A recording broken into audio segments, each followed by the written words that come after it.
Hi everyone, my name is Brenda Strong. I am here today to talk about arson.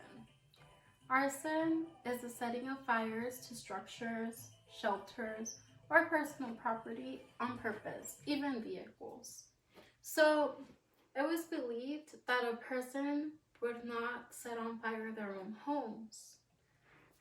And back then, arson was considered a crime against habitation and shelter. So people would feel threatened in their community when someone would set a fire to a home, and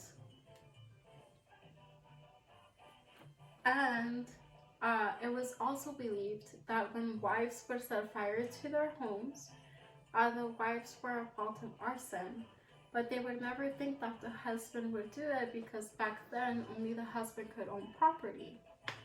There are 5 main elements to arson. The first one is the intent or malice. The second one is the actual burning. The third one is the dwelling, like a home or surrounding structures. The fourth one is the property had to be someone else's and not the arsonist's.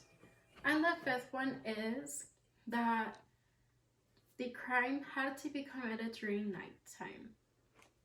So over time, the definition has broadened. So now all intentional burning is considered arson.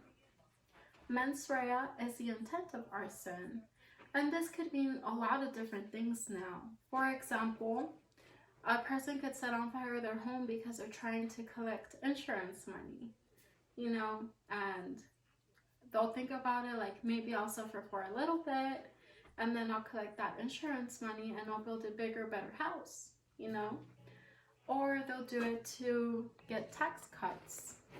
So there is one word called pyromaniac,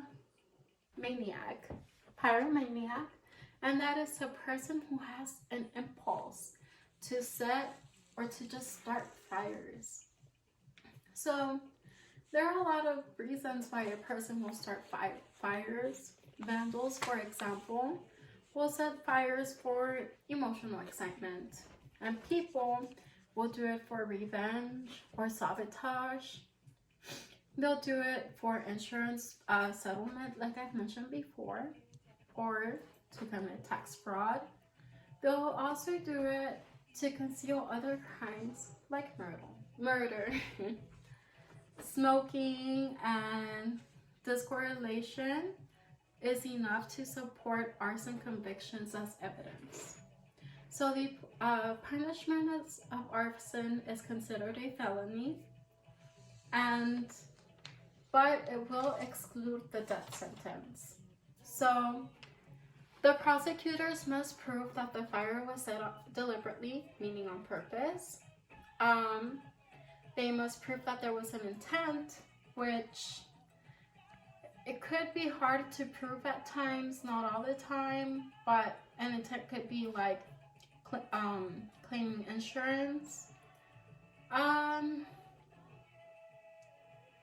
also the courts will often ask for evidence of motive. Now, motive is a little bit harder to prove or to show evidence of, because if, for example, like, there could be a lot of motives, like I've mentioned, but one of the motives could be that you're trying to get vengeance on someone, and you go and you burn their homes down. So it's not ideal for evidence, because everything will fall under he or she's saying. Okay, so arson will be punished severely if there is a human life involved. If someone dies, it could even be considered a felony murder. If the arson happened to a dwelling like this one, it happens during the nighttime and people are inside sleeping, even if they get out of the house and they're alive, that is still considered arson, and it will be punished severely.